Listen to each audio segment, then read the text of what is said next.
Фанатам Тинибани привет, остальным соболезную. Осталось ждать совсем немного.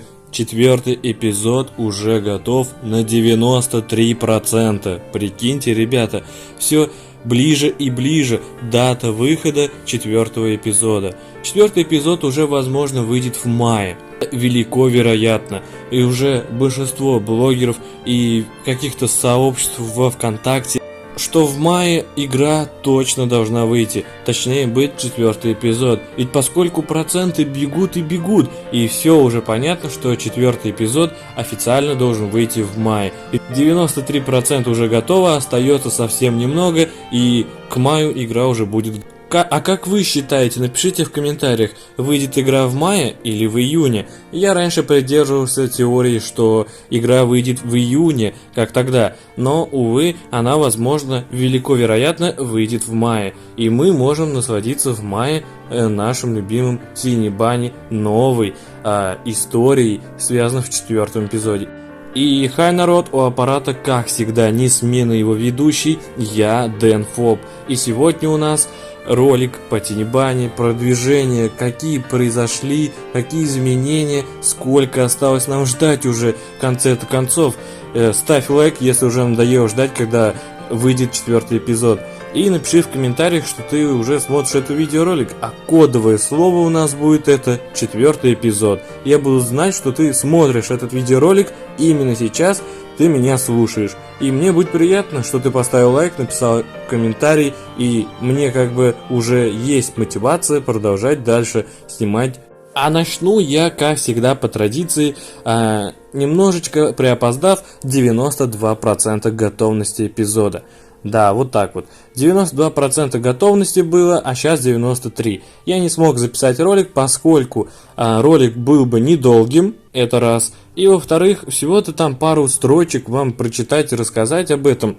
Смысл считал, что нет. Ну и я был занят на неделе. Четвертый эпизод готов на 92%. Друзья, уже большая часть игры сделана и осталось совсем немного. Чтобы не пропустить важные новости об игре и дату выхода четвертого эпизода, в настройках группы ставьте колокольчик и заодно нажмите кнопку «Рекомендовать». Бяша и хозяин леса на скриншотах покажут вам, как это сделать. И вы видите хозяина леса, и, кстати, он выполнен в стиле стикеров во ВКонтакте. Возможно, это отсылка, что скоро нас ждут стикеры во ВКонтакте, связанным с хозяином леса. И здесь он нам показывает, как нам надо нажать на колокольчик, точнее уведомления, и рекомендовать и так далее. И видим саму группу во ВКонтакте Тинибани, и что в ней вообще, как бы, когда заходишь в нее, уже видно, какой произошел прогресс. 92%. И отсылка на стикеры во ВКонтакте, связанным с хозяином леса. Воу, вот это да. Потому что легко догадаться, что хозяин леса выполнен в стиле стикеров во ВКонтакте. Заметьте, такой стиль только у стикеров во ВКонтакте. Так что попомните мои слова, что возможно будет стикер-пак, связанный с хозяином леса. И также часто можно заметить в группе во ВКонтакте Бяшу в стиле стикеров во ВКонтакте. Так что возможно Бяша и хозяин леса велико вероятно будут. Четвертый эпизод готов на 93%. Итак, сейчас мы находимся на самом противоречивом этапе разработки. Я бы даже назвал его этап Шрёдингера, когда кажется, что все готово, но постоянно появляется что-либо. Что нужно доделать? Даже ачивки, про готовность которых я написал в прошлом посте. Попросил дополнительные работы. В итоге были добавлены еще 3 ачивки к уже имеющимся. А сколько работ проходит по остальным фронтам?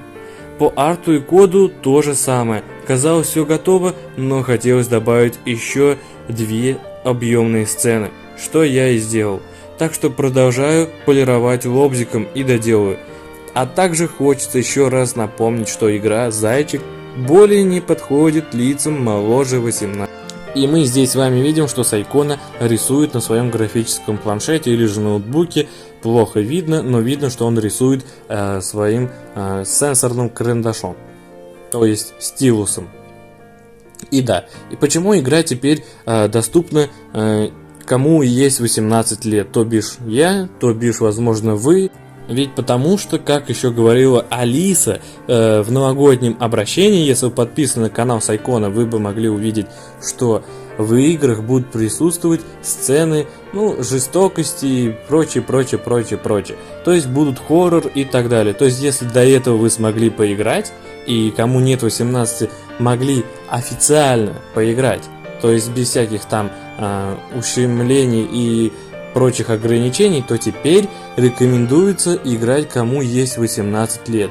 Ведь если у кого слабая психика, хочу рассказать вам свой случай, это все проходит со временем, но все-таки, когда ты был маленьким, или когда был в юном возрасте, ты смотришь страшилки или какие-то страшилки на ночь, то тебе начинает что-то мерещиться в темноте, и начинается пугаться и так далее.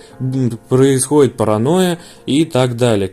Сайкона не хочет быть причастным к этому. Так что будьте так любезны, если же вдруг у вас что-то с этим плохо, и вы знаете об этом очень хорошо, просто-напросто не игнорируйте его сообщения, ведь поскольку он старается для вас, ради вас, чтобы как раз вам не навредить, поэтому он пишет совет, что лицам, которым нет 18 лет, которые, например, сцены жестокости и насилия не переносят, есть такие люди, которые даже при виде таких сцен могут упасть в обморок или еще что-то. Всякое может быть, поэтому, если же вы знаете, что у вас с этим есть проблемы, пожалуйста, не делайте себе же вредно. Просто-напросто можно, конечно, найти видео прохождения с замазанными этими сценами, или просто-напросто вкратце как-то это узнать сюжет и все. То есть, я например, эти сцены переношу хорошо. Раньше, я их не переносил, то есть мне было некомфортно, мне было неприятно, мое детское воображение могло нарисовать что угодно, и поэтому в детстве нужно с этим, вам это объяснить, повременить. Пожалуйста, подождите, когда вы более-менее будете осознавать, что вы понимаете, что этого не существует, что этого не будет, что все будет отлично, и что это плод воображения автора и его команды. Поэтому вы сможете даже если вам 16 лет, вы понимаете, что это просто-напросто игра, и ничего страшного не будет, если я пройду, то, пожалуйста, играйте, но попомните его слова. Видите, да, что теперь у нас прогресс произошел значителен, большой очень прогресс, очень отличный. Я считаю, что очень хорошая была проделана работа. Не зря он выкладывает такие посты, где все детально пишет. Во-первых, людям это идет на пользу. Они понимают, что он не забросил свое дело, что он делает и добьется своего до конца.